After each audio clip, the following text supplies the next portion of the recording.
नरक का दरवाजा।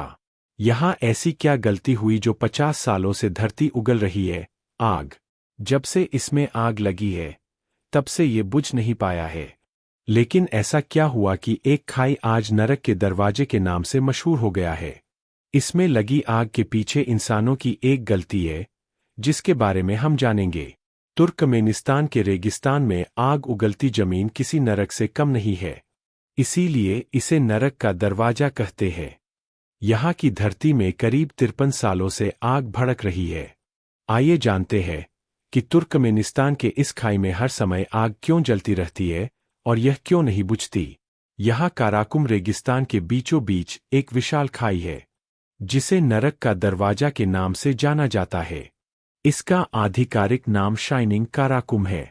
हमारी दुनिया में मौजूद ये नरक 53 साल पहले वजूद में आया। आधी सदी से तुर्कमेनिस्तान का दरवाजा गैस क्रेटर यानी खाई आग से धधक रहा है। जब से इसमें आग लगी है तब से ये बुझ नहीं पाया है और लगातार जल रहा है।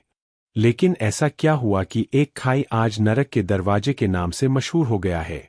नरक का दरवाजा बनने के बारे में कई अलग अलग कहानियां हैं, लेकिन सबसे ज्यादा प्रचलित कहानी यह है कि 1971 में सोवियत यूनियन के साइंटिस्ट्स ने इस क्षेत्र में प्राकृतिक गैस भंडार की खोज के लिए ड्रिलिंग शुरू की। वे एक बड़ी गुफा में पहुंच गए जिसके गिरने से एक विशाल खाई बन गया। यह खाई मीथेन गैस से भरा था जो लीक होने लगी।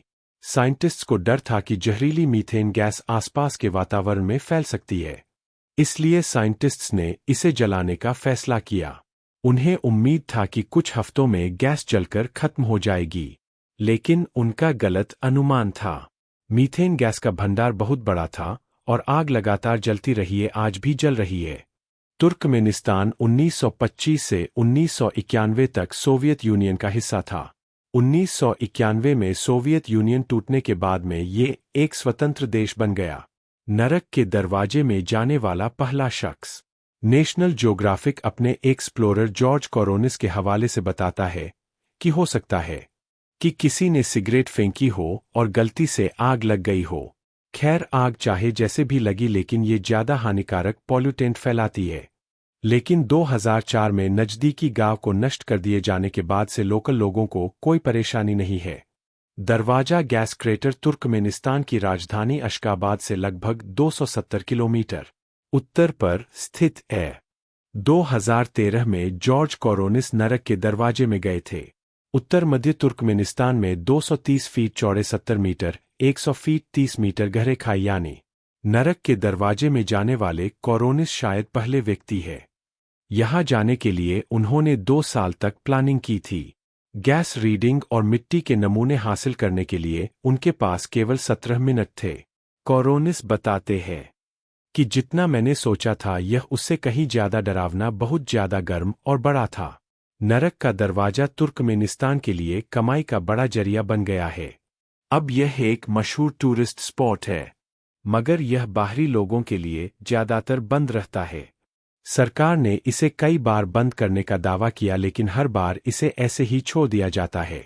तुर्कमेनिस्तान में मीथेन का प्रभाव। तेल और गैस के विशाल भंडार के साथ तुर्कमेनिस्तान कई इंडस्ट्रियल जोन का घर है। यहाँ पावरफुल ग्रीनहाउस गैस मीथेन आबोहवा में रिसती है। बीते साल अमेरिकी और तुर्कमेनिस्तानी सरकारों ने उन तरीकों पर चर्चा की जिनसे वे इन साइट्स को परमानेंट तौर पर बंद कर सकें। शायद इनमें नरक का दरवाजा भी शामिल है। लेकिन आग बुझाना कोई मामूली काम नहीं है। जो कोई भी आग बुझाने का तरीका ढूंढने की कोशिश कर रहा है, उसे पहले 3 बड़े सवालों के जवाब देने होंगे। दरवाजा क्रेटर कैसे बना? इसे बंद करने का सबसे अच्छा तरीका क्या है? और क्या नरक के दरवाजे को बंद करने की कोशिश करना भी एक अच्छा विचार है? इंपीरियल कॉलेज लंदन के एक फायर साइंटिस्ट गिलर्मो रीन चेतावनी देते हुए कहते हैं कि यह गलत हो सकता है। उन्हें विस्फोट के रिस्क की चिंता है। आमतौर पर इस क्षेत्र की मीथेन या तो पेट्रोलियम इंडस्ट्री इस्तेमाल करती है, या यह अक्सर बिना किसी की नज़र में आए जमीन के ऊपर या पानी के नीचे लीक हो जाती है। यह अजीब बात है कि क्रेटर दशकों से बिना किसी की निगरानी के जल रहा है। जनवरी 2022 में तुर्कमेनिस्तान के प्रेसिडेंट का पद छोड़ने और अपने बेटे को सत्ता सौंपने से कुछ समय पहले पूर्व शासक गुरबांगुली बर्दीमुहामेदोव ने कहा कि नरक के दरवाजे की आग को बुझा दिया जाना चाहिए और इससे निकलने वाली मीथेन का सही काम के लिए इस्तेमाल किया जाना चाहिए। मीथेन एक खतरनाक गैस है। इस विचार में कुछ दम देखने को मिला है, लेकिन हालात पहले जैसे ही है।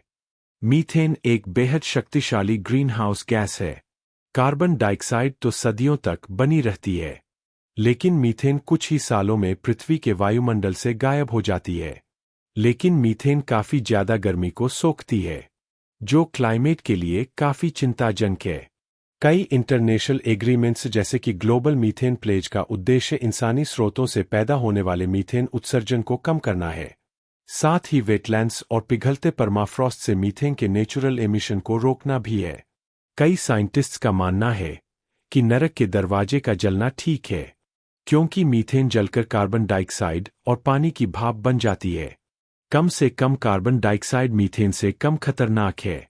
क्रेटर की आग को कैसे बुझाएं? अगर नरक के दरवाजे की आग को बुझाना चाहे तो क्या ऑप्शन है? इस मामले में साइंटिस्ट्स के विचार बिखरे हुए हैं। कुछ का मानना है कि खाई को सीमेंट से भर देना चाहिए। इससे हवा से ऑक्सीजन खत्म हो जाएगी और आग नहीं लगेगी। लेकिन ऐसा किया तो भी मीथेन बाहर निकलने का कोई ना कोई रास्ता ढूंढ लेगी। ऐसे में देश में मीथेन का एक नया गड्ढा निकल आएगा। खाई की आग बुझाने की फायदा। ऑयल और पाइप टेक्नोलॉजी के जरिए जहां से मीथेन का रिसाव हो रहा है, उस सोर्स को कंक्रीट से बंद कर देना चाहिए। लेकिन इस तरीके में जरा भी गड़बड़ हुई तो बड़ा ब्लास्ट हो सकता है।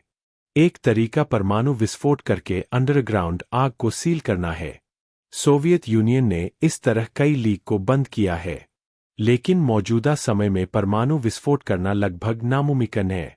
कई साइंटिस्ट्स की राय है नरक के दरवाजे को ऐसी ही छोड़ देना चाहिए। दोस्तों, उम्मीद करता हूं आपको यह वीडियो पसंद आया होगा। अगर वीडियो पसंद आया है तो वीडियो को लाइक कर दीजिए और मेरे चैनल पर नए तो चैनल को सब्सक्राइब कर लीजिए। फिर मिलेंगे इसी तरह के कुछ नए वीडियो के साथ। तब तक के लिए धन्यवाद।